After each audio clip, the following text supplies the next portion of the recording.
Hi, this is Billy Taylor with the National Prayer Room. Today we're continuing our study on the power of persistent prayer.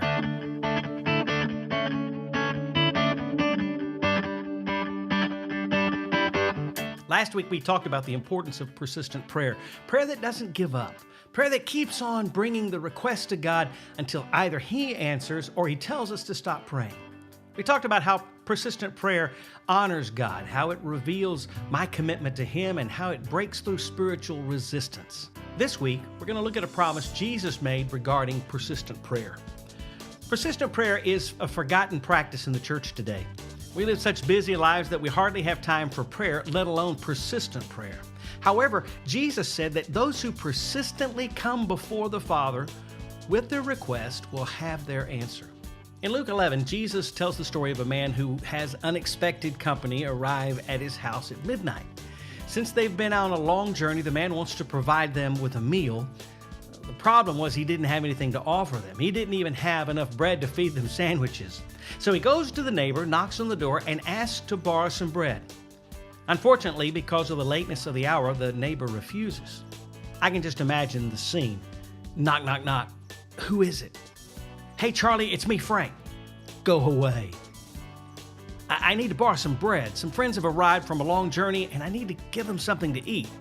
I said go away. Knock, knock, knock.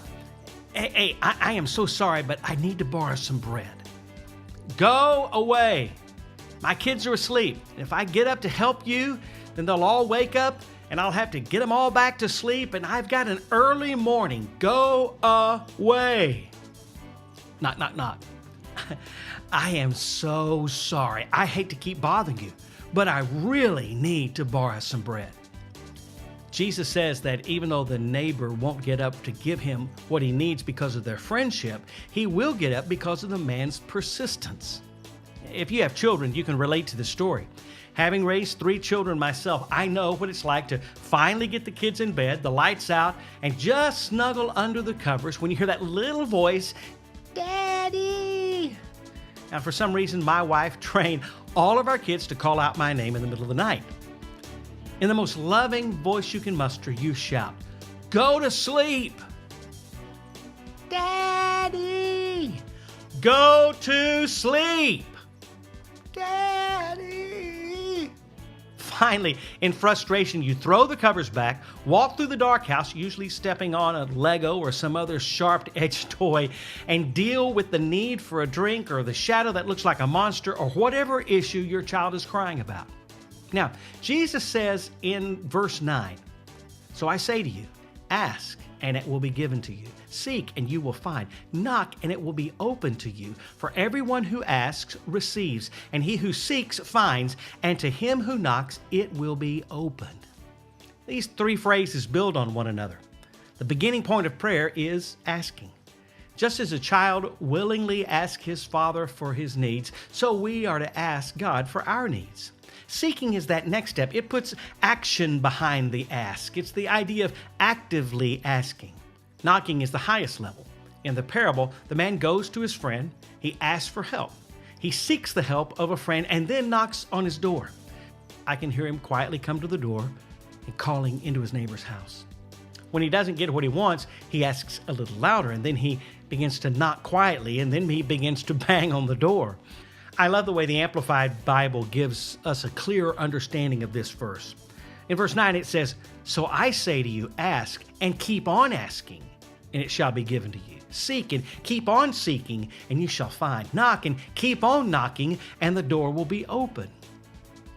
So often we send our little prayer up to God like a helium balloon, then go on our way expecting the heavens to open and God's answer to pour out. Sometimes we need to continue in our prayer. We need to keep on asking, keep on seeking, keep on knocking.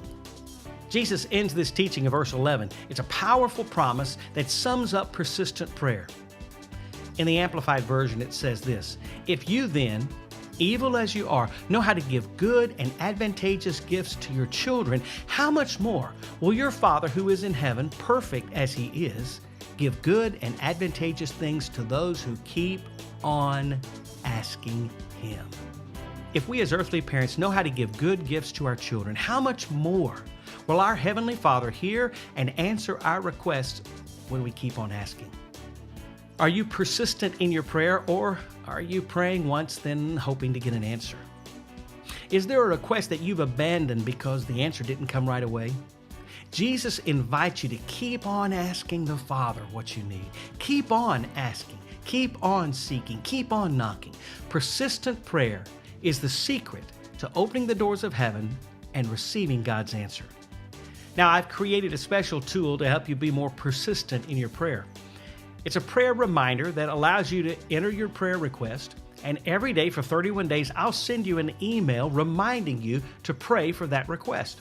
You can find the tool at www.nationalprayerroom.com/reminder. It's free of charge and my gift to you to help you grow more persistent in your prayer. The National Prayer Room is all about encouraging prayer and spiritual awakening. If this ministry is a blessing to you, consider becoming a monthly partner.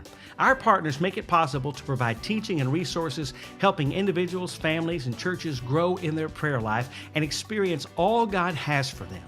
For more information, go to nationalprayerroom.com/donate. Thanks again for listening, and I'm looking forward to being with you next time. This is Billy Taylor for the National Prayer Room.